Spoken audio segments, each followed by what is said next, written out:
What is going on, everybody? It's the France, and we're here for our big WrestleMania Night 1 and 2 review on on April 11, 2021.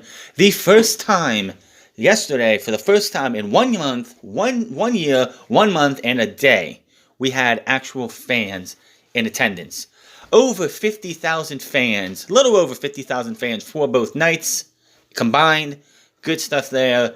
Now, when it comes to the two cards, last night was a weaker card because you had the Braun Strowman versus Shane McMahon match, the tag team turmoil match, which was absolutely atrocious, and I would want to say Bad Bunny's match was bad too, which I didn't really pay attention too much to, but it was better than it had any right to be.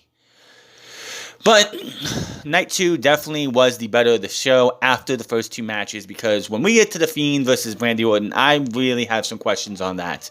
And the women's tag team title match on night 2 was terrible as well. So, before we get into the card and everything, as we know, last night there was a weather delay. We had the entire pre-show. There was a little bit of weather delay on the pre-show beginning. Neither pre-show had any matches, which I understood why Saturday there was no matches. They wanted to have that very first entrance to be on the main card.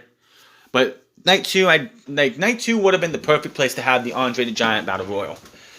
But they didn't do that. Now, when it comes to the set, this was honestly, I think, the best set that WWE has done. This would have been the set we probably got last year, with the pirate flags, the pirate ship, and everything. This was fantastic. I know everybody loves the one with the roller coaster, like, what was it, WrestleMania 34, 33? The one in, I think it was Orlando, with the roller coaster and that set. This tops it, no doubt about it. Just the ship, the cannons actually going off for some pyros, everything. This was great. Now, what WWE fans were in the crowd, I think the majority of fans were on the hard cam side, in the lower part of the stadium where they usually would be. Not too much space down below. Now, what they did is they did do like the NFL with the cardboard cutouts, but honestly, outside of the lower area, we couldn't see anything on TV because they blacked it out. They darkened it out so it wouldn't be noticeable, which is fine. What they had, and usually when you're watching a wrestling match anyway, we usually only see in the front row seat where the commemorative chairs are and everything. Which, if I ever got to a wrestling event, it would have to be front row so I can have one of those chairs, bring it home, laminate it so it can't be ever used, and put it up on my wall. That's the only reason I would go to a WWE pay-per-view event. Now, again, so we started the show off with a word from Vince McMahon, from just thanking the fans for being there, coming here this weekend. You had literally the entire roster out there for night 1. Because, like, the night 1 thing, they had, like, Otis was out there, Jinder Mahal was out there, ready to compete even though he wasn't in a match. Saw Nikki Cross, saw everybody. Edge, of course, Roman Reigns was there too in a suit. Now, we had America the Beautiful, of course, because that's where we go for this. And it was done by BB Rexa. She sings the American Beautiful. Everyone's still on stage. Of course, Otis can be seen dancing because that's Otis. We get a flyover at Raymond James Stadium, but we see this group of superstars. Vince, Shane, Seth, and Triple H are out in front and center. And who's out there front and center with them too? Roman Reigns. That just tells you what he is to the company. He is the face. If this would have been something 10 years ago, John Cena would be in the Roman Reigns position. But, yeah. Nice little thing. We got to see the crowd, everyone having a good time. It was just, after that 30-minute rain delay, it was just so frustrating to sit there and have, like, nothing for 30 minutes. Which I do commend WWE, because what they did during the 30 minutes we were stuck not being able to have WrestleMania and having that Drew McIntyre-Bobby Lashley match open was they went backstage and they showed why scripted promos need to go away. Because you had MVP and Bobby Lashley in there. You had Shane McMahon in there. You had Drew McIntyre in there, Kevin Owens, and all these other superstars and talent, just off the cuff, just cut what their thoughts are on WrestleMania and their matches tonight and the last night and tonight. It was just great, honestly, just great. And then we start with the Universal Championship. I'm not sorry, not the Universal, but the WWE Championship match. Now, I've seen people on social media, they complained about this being the opening match. This should be the main event. Bobby Lashley's he's like getting older. He should be main event in WrestleMania. And I'll have my thoughts on the women's match later on when we get to it. But people need to realize that. And Michael Cole had to go on here last night, and say that this was the fans. The fans wanted this. The fans asked for Drew McIntyre and Bobby Lashley to open the show last night. That ain't even close to being true. The fans wanted to see Bianca Belair and Sasha Banks main event night one. And here's my thing on this. You have 2 Royal Rumbles, one for the men, one for the women. If you're going to do a 2-night WrestleMania like you did tonight, and you did this week, what's the harm in having night 1 be main evented by the women's Rumble winner, and night 2 main evented by the men's Rumble winner? Makes sense to me. And I know WWE wants to go back. We're going back to a 1-night pay-per-view, which actually, hold on that. We had Stone Cold Steve Austin do a promo in a tape promo for WrestleMania next year in Dallas, apparently, in Cowboy Stadium. And it didn't give a date. It just said April 2022. So, and I know back when they announced that this was going to be a 2-night WrestleMania, and they had the WrestleMania next year and 2023 as well, that they had dates for those. They had tentative dates for those. But with the fact that they had Austin do this promo and it said April 2022, because we've had these WrestleMania promos for the next year's WrestleMania at the current WrestleMania, and they always have the date of when that WrestleMania is going to happen. But they didn't do that this year. They didn't do that at WrestleMania this year. So my thought is, maybe, just maybe, the Vince McMahon and them are not sold on a 1-night WrestleMania. Maybe, just maybe, next year's WrestleMania could be a 2-night WrestleMania. Because let's think about this. You had 14 matches. 14 matches. On both nights. You take those 14 matches and you combine them into one day, and we start at 7 o'clock in the afternoon or 6 o'clock in the afternoon on the main card, going all the way to midnight. That's just going to be so tiresome. Right now, it's 11:36 p.m. when I'm starting this review, when I'm recording this. I'm not tired. I'm not exhausted like I was 2 years ago, 3 years ago, 4 years ago when I was watching WrestleMania. WrestleMania, if you want to get everybody on the card as you can, 2 nights is the best way to go. WrestleMania 38, WrestleMania 39 should be 2 nights. Hall of Fame could be on Thursdays. So you have Raw, SmackDown, you have Raw, NXT, Wednesdays off because then they don't have a show on there anymore. Then you have the Hall of Fame on Thursday. Friday you have SmackDown. Saturday and Sunday you have the pay-per-view.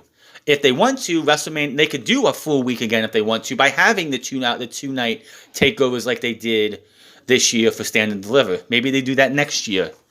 I mean, we have a full year to go before that. But it just was very interesting that they decided that they were going to do this promo for WrestleMania next year, but they didn't put the date. They just said April 2022. So it makes me feel that next year is going to be another 2-night WrestleMania. And with the success of this one, a little over 25,000 fans for both nights, and of course next year, hopefully by next year, we can have a packed house. Maybe Vince McMahon will think, well, instead of doing one night and just killing the enjoyment of WrestleMania and doing a 7-8 hour WrestleMania where by the time we get to the third hour, that last hour, nobody cares. They just want to go home.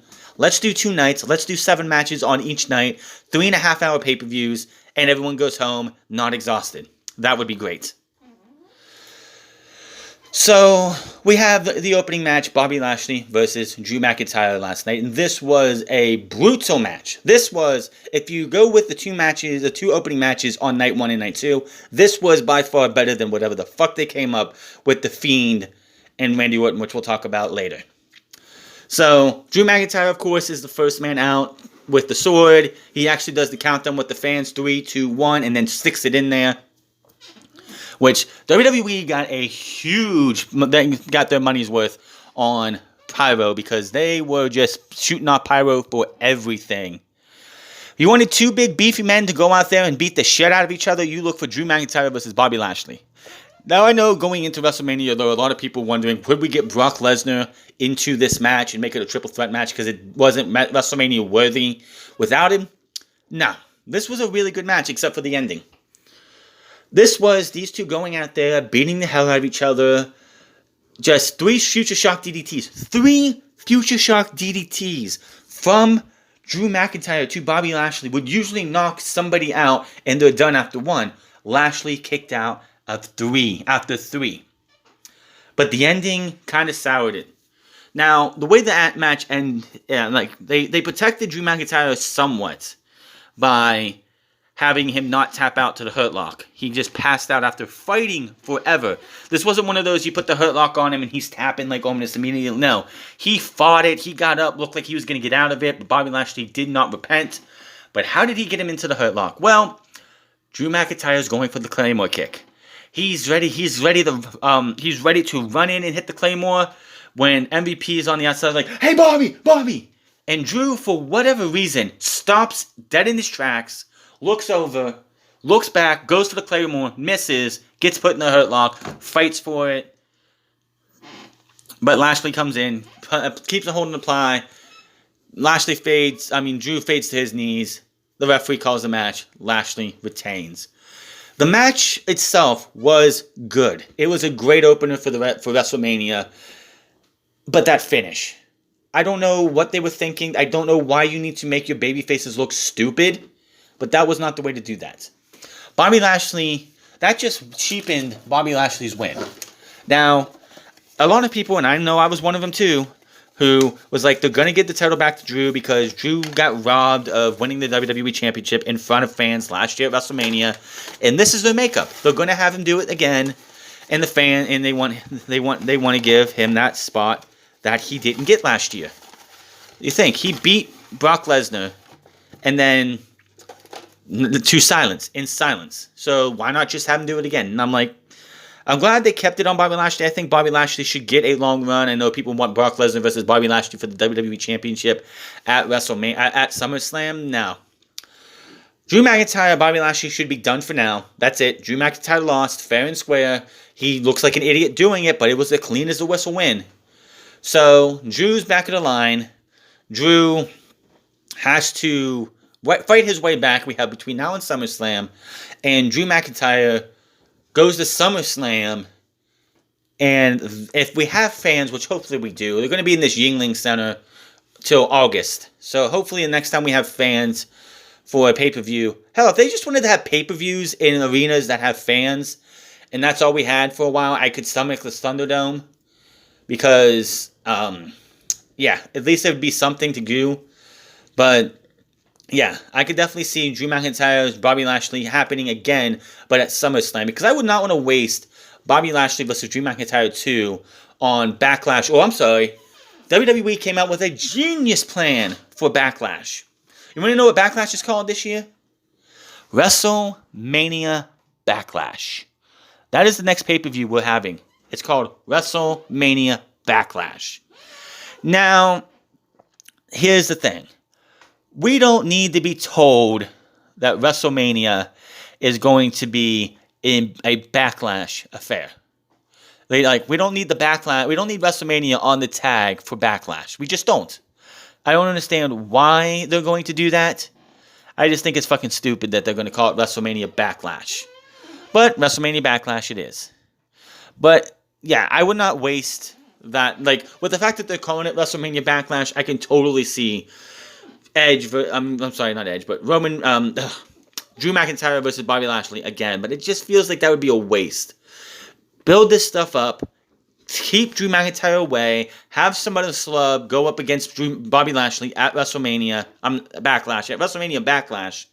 Have Bobby Lashley win. Make Bobby Lashley this dominant champion. And if we see fans at SummerSlam, I'm hoping we see fans at SummerSlam, then, yeah, you have him win it there. But just don't say, well, we're just going to have... Because why would... If you wanted to if you're going to eventually give Drew McIntyre the championship back again, why would you not do it tonight, yesterday? Why would you wait and do it at WrestleMania Backlash? It just makes no sense. He's already won the title once in silence, once inside the Thunderdome, on a random episode of Monday Night Raw.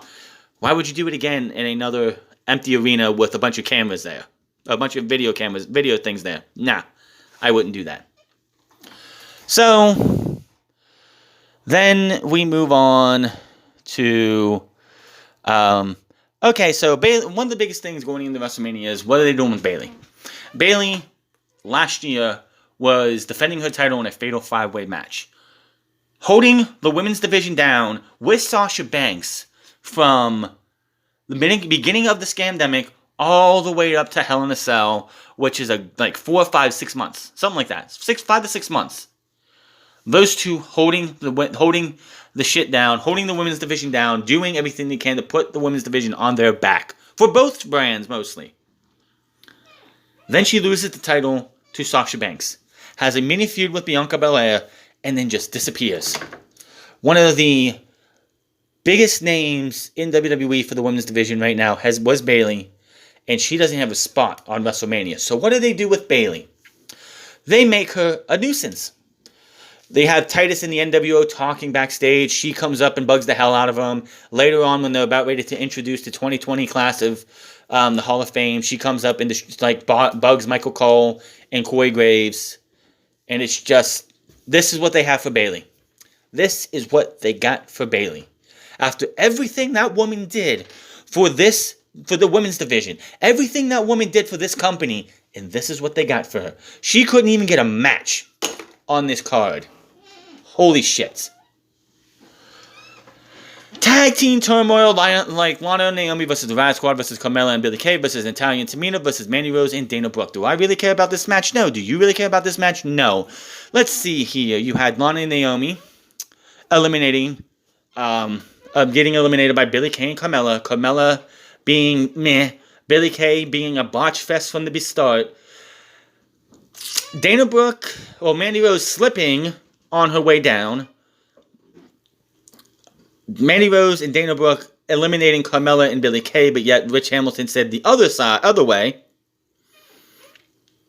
It was terrible. Absolutely terrible. You also had the Riot Squad in here. They went the furthest with 14 minutes. They went the furthest because they were the second team, but it was just a bunch of shit. This whole entire thing was shit. They were entered into the ring. You had Lana and Naomi and Billie Kay and Carmella started.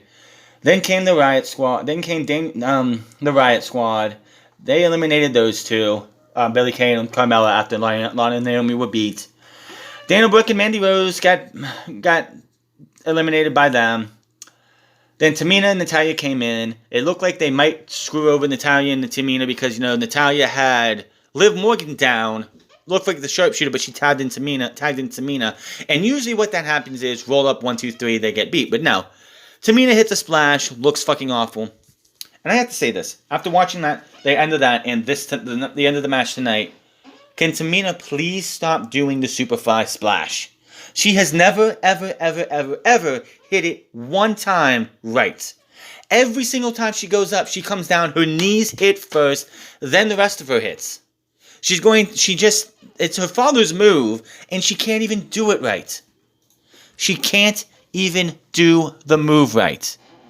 They win, we move on, that was that. Then came, honestly, one of the best matches on the show.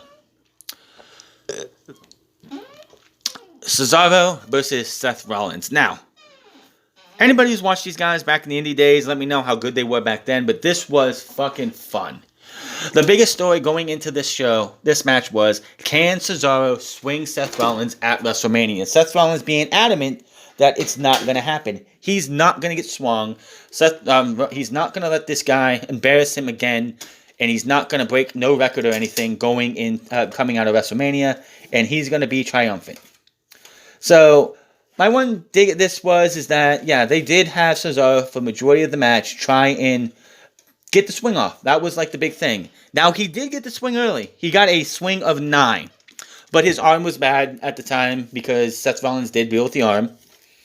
And, man, there was some crazy shit in this. You had a twisting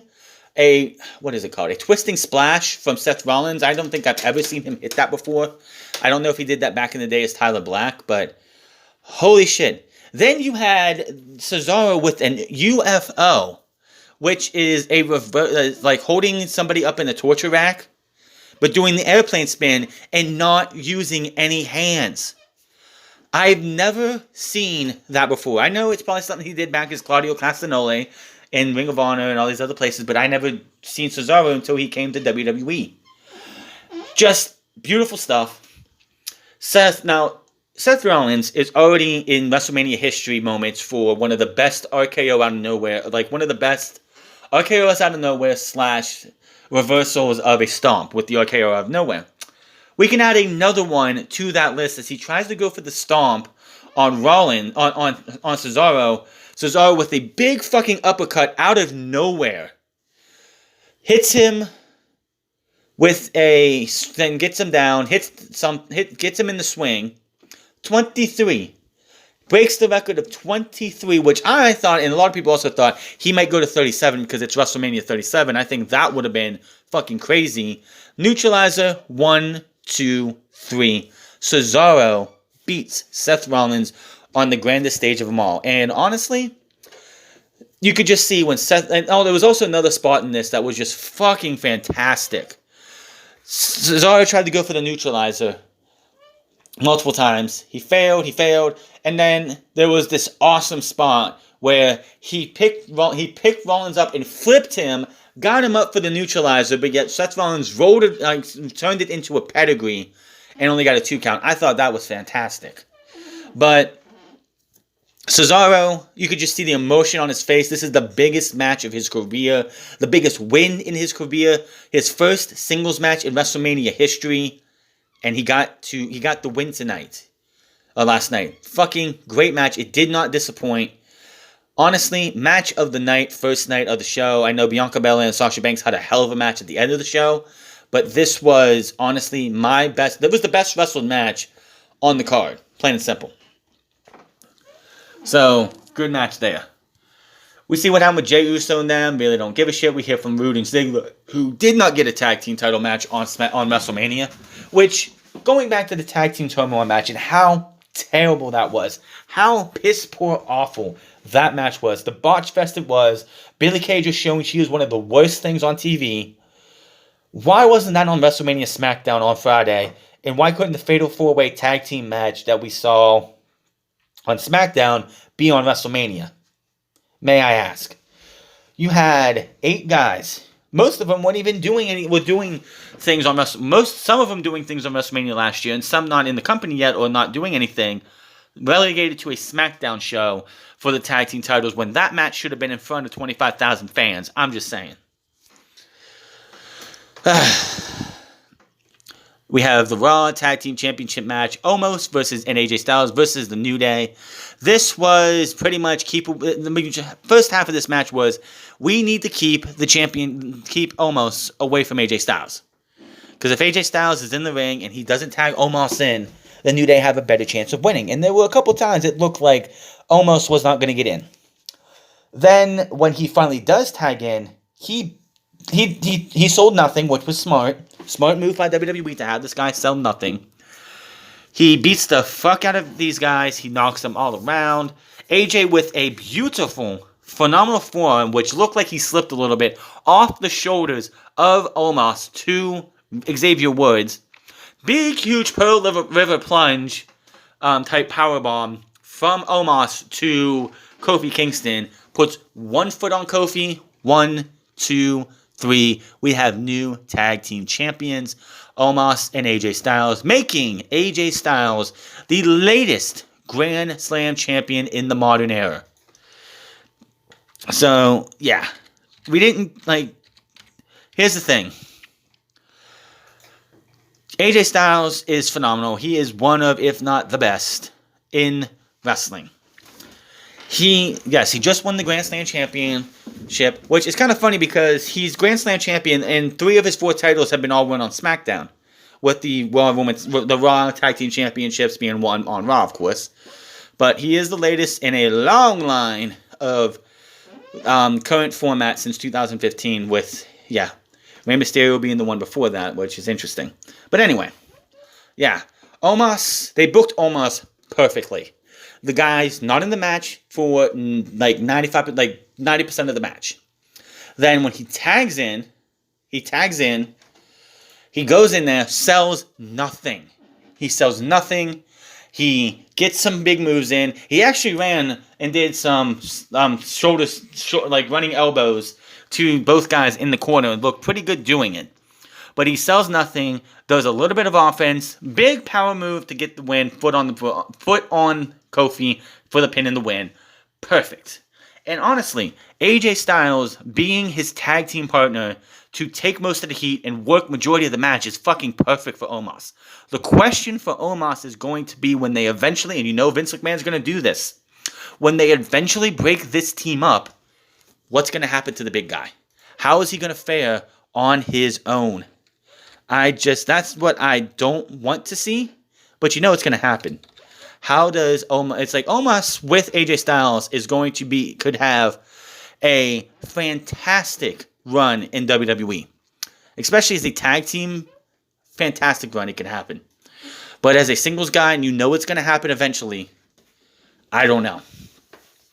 But we move on here. We have, let me see here. They lower the steel cage. It's time for the second bathroom break of the night as Jerry the King Lawler joins Cole and Byron Saxton for guest commentary. I don't fucking know why we needed him on this. Maybe they didn't want to put him in the main event to have puppies said multiple times.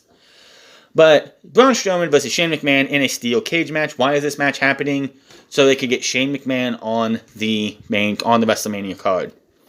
We didn't need Shane McMahon in the Performance Center Mania last year. We did not need Shane McMahon here either.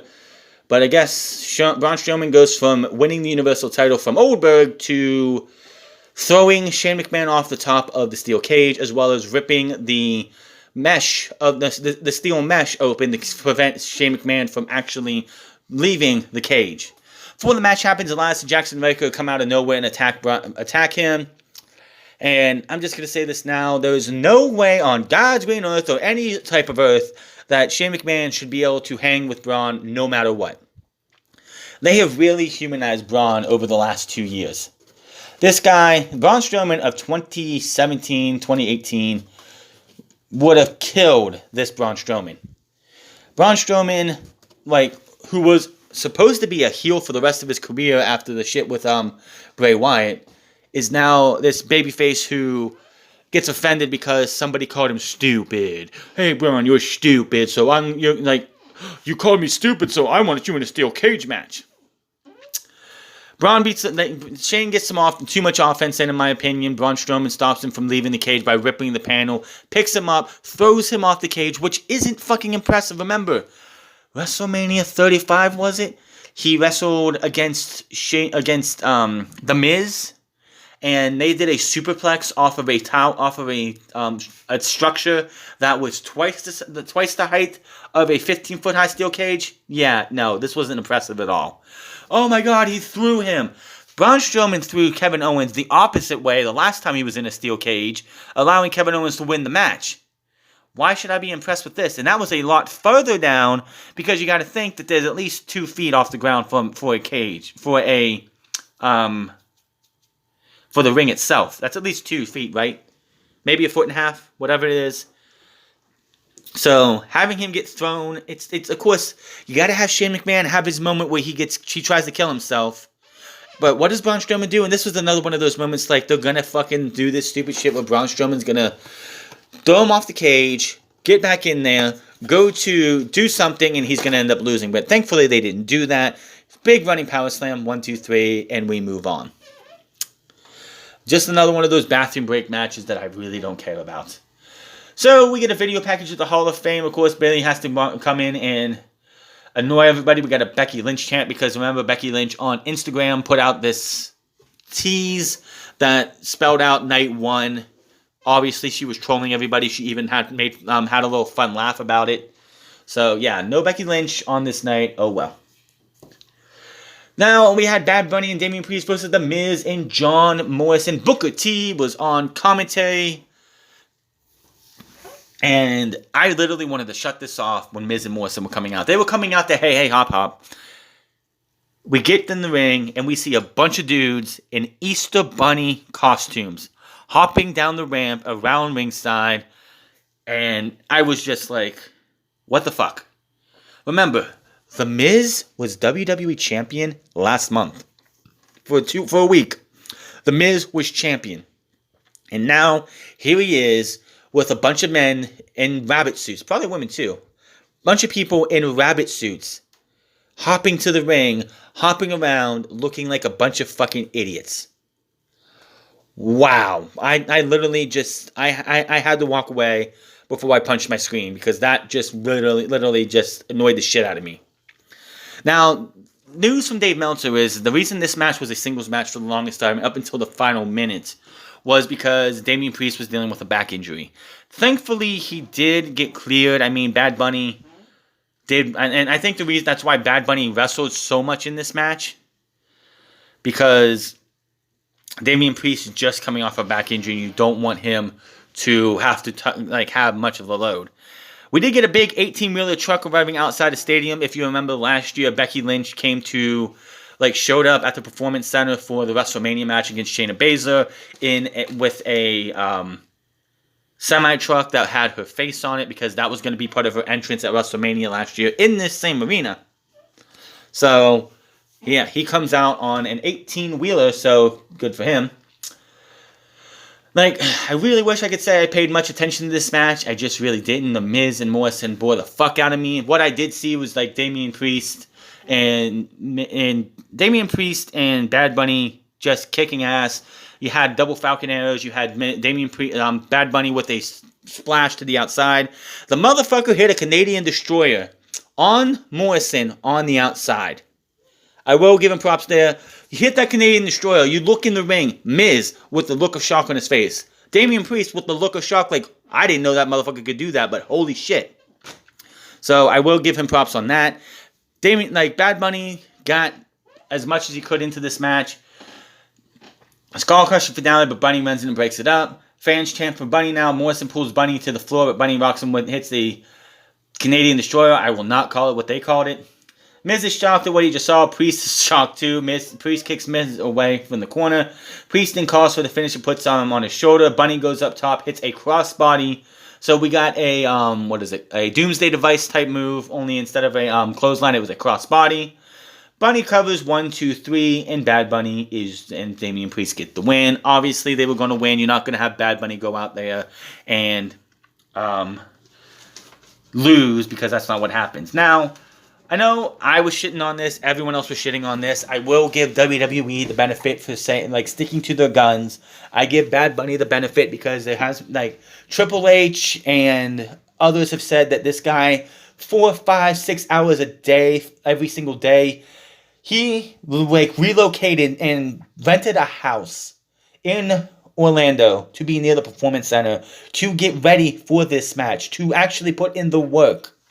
That's the thing about this is usually when you have somebody from the outside come in, they don't have any wrestling experience. They don't go out there and prepare. Pat McAfee did, because he's fucking done shit around wrestling rings, I guess, on his own time. Bad Bunny said, well, you know what? If I want to actually make this look good, I'm going to go rent a house in Orlando, bring my entire operation to Orlando, put a pause on my tour schedule, and I'm going to go out there and I'm going to kick ass and take names and give you the best damn match I can give you. So props to Bad Bunny for actually going out there and doing everything he could to make it the best match he could.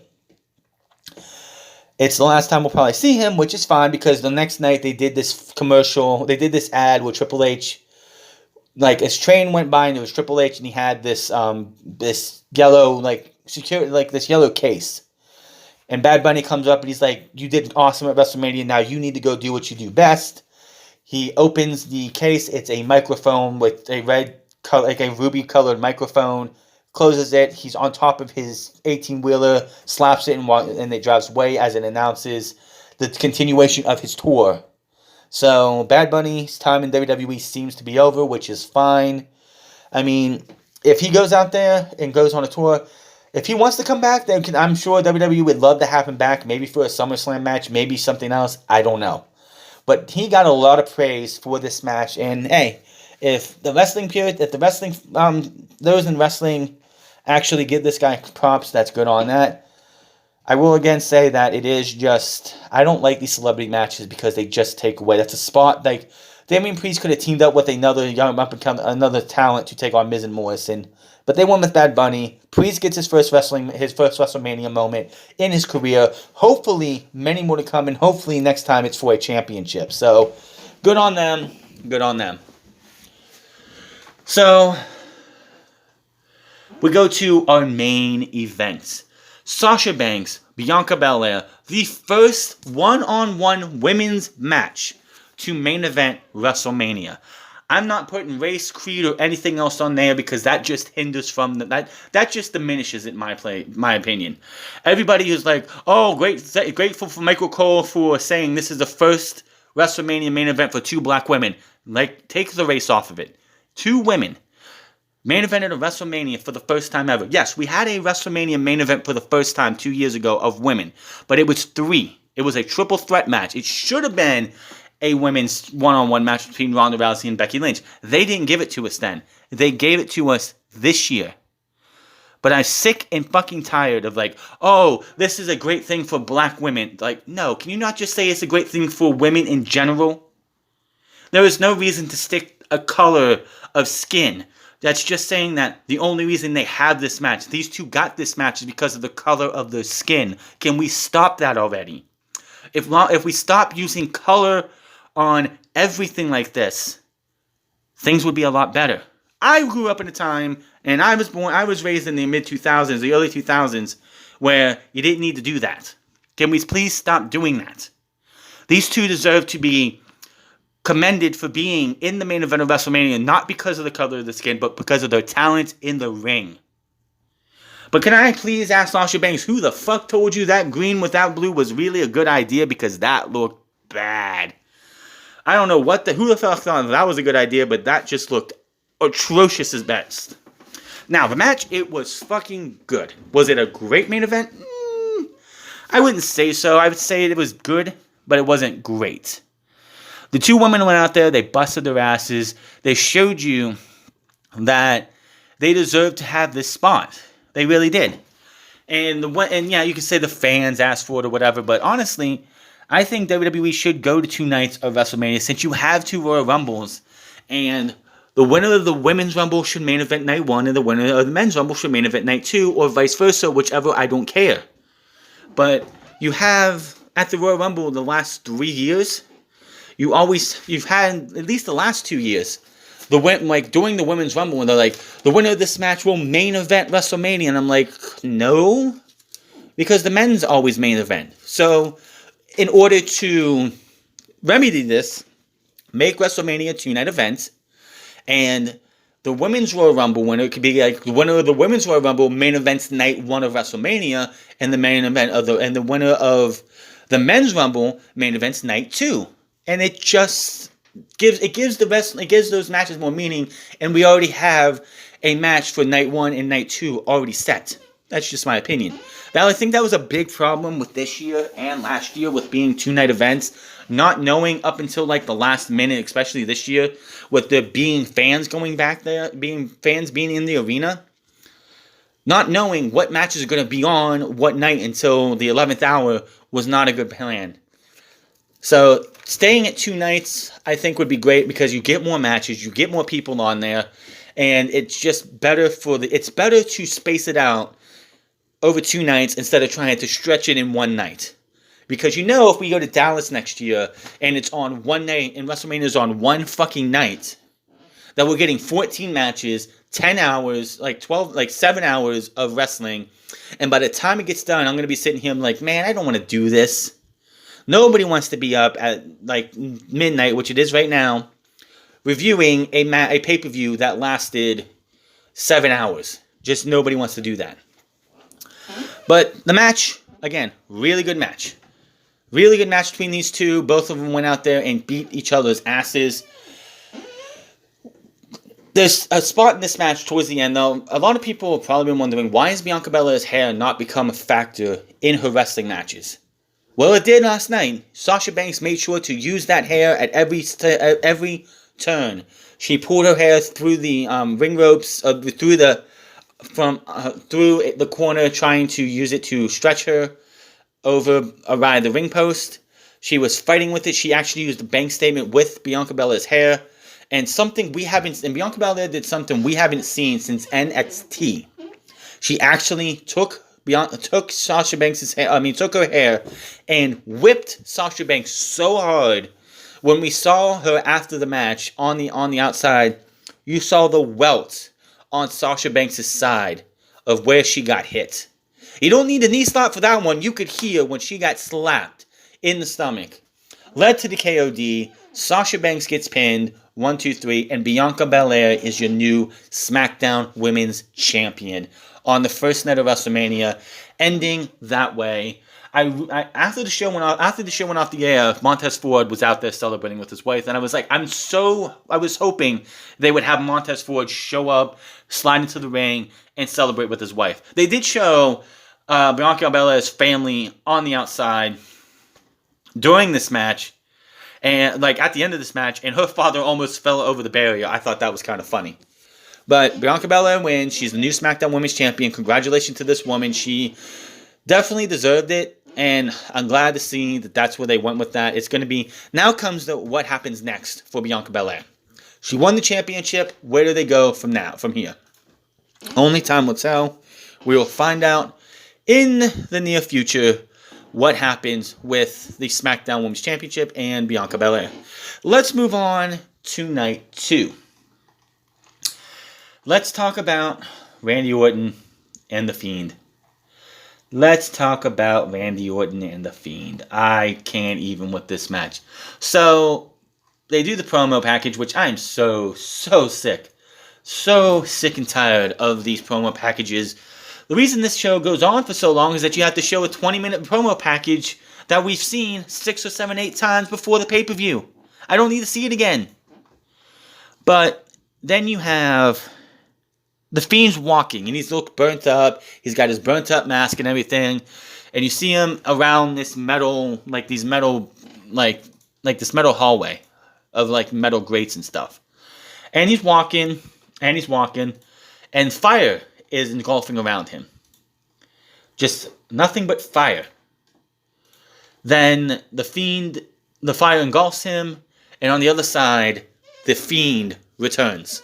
The old-fashioned Fiend returns, but not wearing his jacket. It looks like he kept the whatever he was wearing on his chest before, and that's what's going on there. So Bliss comes out to the Firefly Funhouse music. She comes out. We see her dancing around and everything, and then we see this big, huge, humongous Jack in the Box. Okay. She cranks it a couple times. Pop, it opens, the Fiend slowly comes up. His music plays a little bit more. Yes, we have to deal with the red lighting, unfortunately. And then he turns around and jumps down and clotheslines Randy Orton. So, basically, this entire match was the Fiend dominates Orton, he doesn't sell shit, and then Fiend's gonna go for the Sister Abigail. Kane's pyro pops up. We see Alexa Bliss, Indian style, black dress, with black stuff all running down her face, and she puts her hand out with this look of like, come to me, Fiend, come to me. And he gets distracted. He starts looking her way, turns back around, RKO, 1, 2, 3. And I'm sitting here like, what the fuck was that finish? What was that? Seriously, what was that? You don't need to tell me that's what they came up with? That was a piss poor way to end this match. Like, holy fuck. You had The Fiend destroying Randy Orton, beating him down. Randy Orton even did the backdrop, the backdrop onto the announce table when he bounced right back up and put him in the mandible claw. But you had Randy Orton just win out of nowhere because Alexa Bliss got a little black paint on her face and The Fiend got distracted. Not a very, very, very good way to start this show. Then The Fiend gets up. We see Bliss still on the box. The lights go down completely. The lights come back up. The Fiend and Bliss are gone, and everybody boos. Everybody boos. This was a terrible fucking match. This was a terrible way for them to start the show. And honestly, I don't know what to say. So I guess he's finished his time with The Fiend. I don't know. Honestly, I don't care. And I think that was just, I don't know who booked that, but you got to do a better job. Then we see Eric Bischoff, Hulk Hogan, and Titus O'Neil backstage, which, oh yeah, I forgot to mention. Before the match, we had the host come out again. Titus O'Neil and Hulk Hogan came out dressed as pirates. I guess it's a pirate theme, but good grief. You know what would have been great? Is if you could have had Kairi Sane make a special appearance as the Pirate Princess. Man, if only we would have got her at WrestleMania last year. She missed out on the whole pirate theme. That sucks. So, we have those three back here again, and with Eric Bischoff, and then here comes Bayley to annoy him again. Which, I really don't care. Then we go to shit match number 2. Natalya and Tamina challenge Nia Jax and Shayna Baszler. If this, I don't know what they're trying to do, but this was terrible as well. I honestly don't know why we had to deal with this. But sharpshooter applied on Nia Jax at the end of the match. Baszler runs in, applies the carry through the clutch. Natalya bringing it to the mat out of the sharpshooter. She fades, referee calls for the match, and Nia Jax and Shayna Baszler retain the championships. We're 0 for 2 on matches that have endings that make absolutely no sense.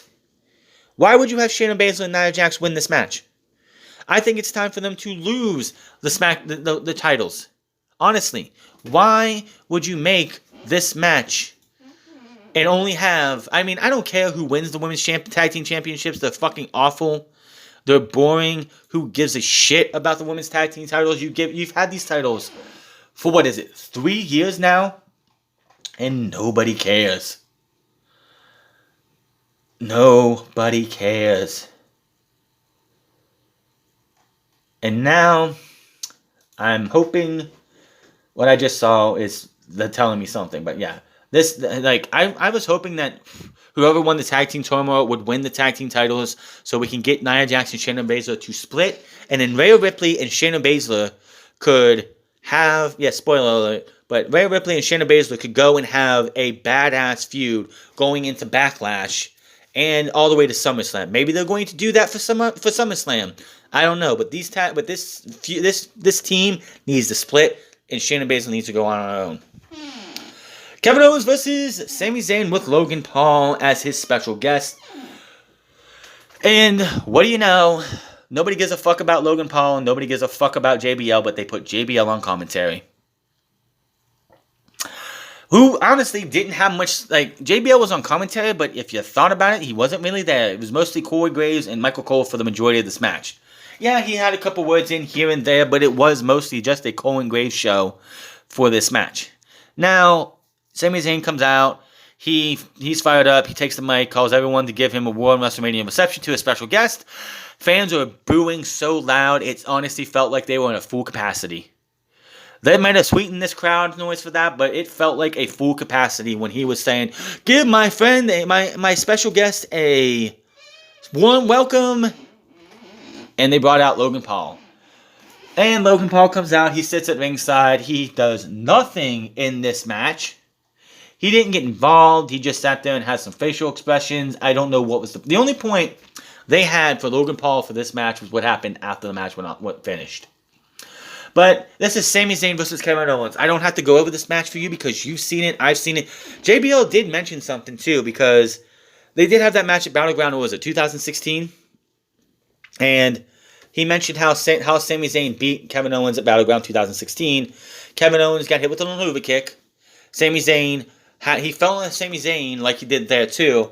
And Sami Zayn was saying something to him. He set him up for a second one. In that Battleground, if I'm correct, he hit him with that second one and beat him. Didn't happen this time as Kevin Owens hit a couple of super kicks, grabbed him and said, "You did this. You wanted this." Stunner. 1, 2, 3. Kevin Owens beats Sami Zayn. And what was just a fantastic match. These two always have great chemistry together. That's what happens when you have two best friends in the wrestling business. Logan Paul comes in, checks on Sami Zayn. Sami Zayn's saying some shit to him that I didn't hear. He limps away. He's like pissed off. Logan Paul goes over to Kevin Owens like, "Man, that was awesome." Sami Zayn's like, "What the hell, man? You're my guest of honor. He's the enemy. What are you doing?" Logan Paul pushes him away. Sami Zayn's like, "You know what? The hell with both of you." Logan Paul goes over, grabs Kevin Owens, puts his arm up, raises his hand, which, you know, Kevin Owens isn't happy about. He looks at this. He's just looking up at Logan Paul holding his arm up. He puts his arm down, and Kevin Owens is just looking at that arm. Like, this motherfucker dared to touch my arm. And says, "You know what? Fuck it. Stunner." Logan Paul took one of the most ugliest looking stunners up there with Linda McMahon and Donald Trump as three of the worst stunners I've ever seen. But he did, and that was that. So then we see Matt Riddle backstage. He's riding his scooter around. He stops a Hall of Famer great Khali and Rajin Singh. He checks out his Khali's ring. RVD walks up. They share a moment. RVD gives Riddle some of his Brandon rolling papers. They share another moment doing an RVD thumb pose, and Riddle rides off ready for his match. Sheamus versus Matt Riddle. So if you wanted to see another big match with two big boys beating the shit out of each other, you had this match too. This match was actually pretty good. It was Sheamus and Riddle beating each other up. Riddle got the big bro chant. What's with the fucking birds? I don't understand this. He goes in the ring, he shoots his things off, his shoes off, and we see birds with pirate hats and eye patches. And I just shake my head and go, this guy could be the biggest star, one of the biggest stars they have, and they're saddling this shit with him. So, yeah, basically these two beat the fuck out of each other. Sheamus, like, one of the best finishes of the night was Sheamus and Matt Riddle's, 100%. Matt Riddle tries to go for a bro Derek. He gets beat, he gets stopped. He kicks Sheamus away. The 10 beats the Bowery sounded so much more rougher tonight. Like, he beat on Riddle's chest, and it was just like, holy shit. Riddle goes right into a reverse armbar. Sheamus takes back control and hits several more power moves, including a stiff top rope knee drop, which you never see him do that. He gets a 2. He calls for the brogue. Riddle dodges it and rolls him up. Sheamus rolls through. Sheamus dodges the final flash knee, but Riddle keeps coming. Sheamus then... This was great because Riddle goes for a leapfrog, off the second rope, goes for a backflip, and I don't know what he was trying to do, but he got hit with a bro kick right on the chin out of nowhere. 1, 2, 3. Sheamus wins the United States Championship. Now, should Sheamus have beaten Matt Riddle? I don't know. This one's a flip coin toss for me. Because I feel like Matt Riddle should have won. I feel like this should have been one of those nights that you saw Matt Riddle get that big WrestleMania moment with the big win against Sheamus. And that just didn't happen. So I'm just going to have to sit there and say that, hey, it was a good match. The two beat the hell out of each other. But, yeah. I'm tossed on of who should have won. It feels like Matt Riddle should have won the match, get that big WrestleMania moment, but I guess they wanted to go a different way. But you could tell that bro kick hit hard on Matt Riddle because when we see him up after the match, his mouth is bleeding. Like, he got fucked up. But Sheamus, Matt Riddle, another good match. Got that Triple H meeting Bad Bunny as they advertise for his upcoming concert series. And then we go into the Nigerian drum fight for the Intercontinental title between Apollo Crews and Big E. What is a Nigerian drum fight? Well, it contains a gong, a bunch of little drums, Nigerian-style drums, tables, kendo sticks, and some nasty-ass moves on a set of steel stairs. Steel stairs. Now, this was brutal. Big E dominated a lot of this match. Big E actually did a Uranagi off the apron, through onto the steel steps because they were set up there, and Apollo was going to try and do something to Big E, which didn't work out in his favor. And Apollo did not land on his back. He landed on his hip and his side, and that looked brutal. But Apollo actually got the kendo stick towards the end of the match, started wailing like 5, 6, 7, 8, 9 shots in a row on the Big E, breaking this thing into a million pieces. Sets him up on a table that Big E put up. We see Big E move out of the way as he goes for a frog splash. He moves. Big E immediately goes for a big ending, hits it, goes for the pin, when all of a sudden Double Kato, coming out, looking like a general in the Nigerian army, comes in, beats the hell out of Big E, puts him with a big, huge choke slam, drags Apollo Crews on top, and Apollo Crews wins the Intercontinental title. 1, 2, 3. I'm okay with this as long as Apollo Crews drops that shitty-ass accent, which we know is fake as shit. But Double Kato, which I guess he's going to be called Commander Aziz, which I don't know how that's going to go, because that just sounds like something that WWE is going to get a lot of backlash for. But Double Kato helps Apollo Crews get the win. Apollo Crews is your new Intercontinental Champion. I'm okay with this, I guess. Just drop the fake Nigerian accent. The match was brutal. The match was good. The finish was up and down for me. So we get that promo for Stone Cold Steve Austin in WrestleMania 38. We get a video of the 2021 Hall of Fame inductees. We do the Hall of Fame inductees on the stage, minus Ozzy Osbourne, who wasn't there. And then we go into the Raw Women's Championship match, Asuka versus Rhea Ripley. Now, fun fact here, Asuka is winless at WrestleMania. Rhea Ripley is also winless at WrestleMania because she had her match last year and she got beat in the stupidest way possible. She probably should have won that match last year. But that's then and this is now. So, again, another good match. After the first 2 matches, this was a very solid card. Rhea Ripley, Asuka go out there. They beat the living shit out of each other as well. Asuka, one of the most interesting finishes, I think, of the show, for sure. I mean, Sheamus kicking Riddle's face off in midair was great. Still doesn't beat when Adam Cole did it to Aleister Black, but that's neither here nor there. But Asuka, look for the Asuka lock. It was countered. Asuka, while kicks Ripley, is on her knees. She goes for... She does the yes kicks, pretty much. That's what Asuka does. She does her version of the yes kicks. Goes for that final kick, which Daniel Bryan does too. And they've been missing it and missing it and missing it. Every single time almost. She goes for that final kick. Rhea Ripley ducks. Immediately, Ripley gets her into the riptide, picks her up and riptides her. 1, 2, 3. Rhea Ripley is your new Raw Women's Champion. I think that's the first time since these titles have been established that they've both changed hands at WrestleMania. I could be wrong, but I'm pretty sure this is the first time since WrestleMania 36, right? WrestleMania 30, no, not WrestleMania 36. WrestleMania 30. They've been around since 31, right? No, 32. WrestleMania 32. I'm pretty sure this is the first time they've changed hands at the same WrestleMania. Can you believe that? It's been that long. I'm pretty sure. Let me see here. 2016 was WrestleMania 34, right? Let me see here. Yeah, Raw Women's Championship, and then who was the SmackDown Women's Champion? WrestleMania 34. I don't think she was on here. Oh, no. No, both were defended at WrestleMania 34 or 33 because they were established at 32. The Raw Women's, yeah. And then, of course, WrestleMania 34, that didn't happen. Oh, that's right.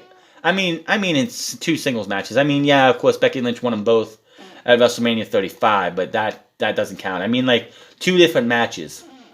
2 different matches. Yes, of course, Becky Lynch won both of them in one match at WrestleMania 35. But in 2 different separate matches, this is the first time since they were both established in 2016 that both championships changed hands in a WrestleMania. So, good on the women's division. They both got new champions. Means I got to do a lot of editing to my overlays here lately. Just the women's championships up until this point. So, yeah. So, Hulk Hogan and Titus O'Neil are back on stage. They thank the fans both nights. Out comes Bayley. She rants about how she had to deal with this weekend. Asks where her pyro is, and the pyro explodes. She goes on ranting, and out comes the Bella Twins to make this a terrible thing. Bayley knocks how they look and says they inform that John Cena isn't here tonight. She tries to get physical, but they drop her and toss her down the ramp. The Bellas stand tall with Hogan and Titus as the music starts back up, and the fans, the blithering idiots, cheer them on. What's one thing this show sure as hell didn't need was the Bella Twins. Bayley should have been, like, you want to put somebody over, you have Bayley beat both of these 2 women up and sit there laughing. You don't have this woman who last year, from much of, since when the pandemic started till Hell in a Cell, had this women's division on her back with her best friend Sasha Banks, as those 2, with Asuka, carried the women's division. Here at WrestleMania 37, she was being a nuisance and getting beat up by the Bella Twins. How far this woman's stock in WWE has fallen. She went from being the top dog in the women's division to being nothing but an afterthought. And that's pathetic. Absolutely pathetic. Yet, Billie Kay and Carmella get a spot on WrestleMania in a match, but Bayley couldn't. Dana Brooke and Mandy Rose get a match at WrestleMania, but Bayley didn't. Tamina gets 2 matches at WrestleMania, and Bayley couldn't even get 1. Give me a fucking break. Triple threat match, Universal title, Daniel Bryan vs. Edge vs. Roman Reigns. This was brutal. This was a triple threat match, so of course, no disqualification. Jey Uso does get involved early on. Edge actually DDT'd him onto the steel steps, so he was gone at the early on. I will say I have one fucking problem with the way they booked the majority of this match. Roman Reigns started this match off as he should have. The give no fucks, I'm going to beat the living shit out of you, and I'm going to do whatever it takes to keep my championship. And then somewhere halfway in the halfway point, he reverts back to Roman Reigns pre-pandemic and the 2014 to 2020 version of Roman Reigns, cocking the fist, doing the ooh-ah, acting like that, and I'm like, are you fucking kidding me? That's not the Roman Reigns I want to see. I want to see the Roman Reigns we saw later on in the match where he's just laying in the fist, beating the hell out of these 2, wanting to keep his championship. And I honestly thought they were going to do the dumbest thing possible and we were going to have Edge win the Universal Championship and be the most selfish, inconsiderate prick that he could be. Thankfully, that did not happen. Now, this was a brutal match, absolutely. You had 2 concertos, one to Daniel Bryan by Edge. Jay, of course, got knocked out earlier in the match, came back in later, and beat the hell out of Edge. It stopped Edge from doing it to Roman Reigns, because that would have been the end of the match. He gets both of those guys a fucking concerto, it's over. So, Jay takes the brunt of the punishment. Edge gets speared by Roman. Roman then takes the chair, puts it under Edge's head, concerto, grabs him, pulls him over on top of Daniel Bryan to where both men's shoulders are down. He covers both men. 1, 2, 3. Roman Reigns retains the Universal Championship. Perfect way to do it. Edge did the right thing, getting beat. Right man fucking won. No ifs, ands, or buts about it. So, WrestleMania goes off the air. Fans, of course, booing because, Roman Reigns. And I know there are people who wanted to see Edge win. Hopefully not. Just like, there was no reason that Edge should have been in this match. In my opinion, Edge should not have won the Royal Rumble. Daniel Bryan shouldn't have won the Royal Rumble. Bobby Lashley should have won the Royal Rumble going into WrestleMania to take on the man known as Drew McIntyre for the WWE Championship in the main event of Night 2 with Roman Reigns and them. I guess if you won in the main event Night 1, whatever. But that should have been who won the Royal Rumble, going on to win the match, win the thing at WrestleMania. But they didn't do that, did they? No. They had Edge win. And on his way, did not put over anybody. He didn't put over anybody. He looked terrible in his match against Jey Uso. He honestly should have never been anywhere near this. The Elimination Chamber win by Daniel Bryan should have been his ticket to WrestleMania. We didn't need any of this other convoluted bullshit, and that should have been all we got. But no, what did WWE do? They had to just go ahead and put Edge in this match, and it was a waste of time. Absolute waste of fucking time to have Edge in this match. I'm glad Roman Reigns retained. There was no fucking reason for anyone else to win. Like I said on Minds, one or two things was going to happen in this match. Either Roman Reigns was going to retain this championship by pinning Edge, or Edge was going to be the most selfish, inconsiderate prick and keep the champion and win the championship and just undo everything they've done with Roman Reigns since he came back in August. Thankfully, they went the first route and Roman Reigns actually won. So, where do they go from here? Well, the next pay-per-view is going to be Backlash. WWE's, it's going to be Backlash. What is it called? WrestleMania Backlash. I don't know why I'm thinking wrong there. So, I could see something with Daniel Bryan. I don't have a clue what they're actually going to do. But WrestleMania ends. The right person won. I don't know what's going to happen with Edge. He did post this tweet out, if I can find it again, because it's going crazy here. But where's it at? He posted this tweet out, and it's a picture of him leaving WWE 10 years ago. 10 years ago today, apparently. 10 years ago today. And then it shows... Oh, here it is. It says, 10 years ago today, I was forced to retire. 450 World Heavyweight Championship tonight. I main evented WrestleMania against two of the very best to ever do it for the Universal title. We all have a power to write our own stories. And then there's this picture of him in his early days.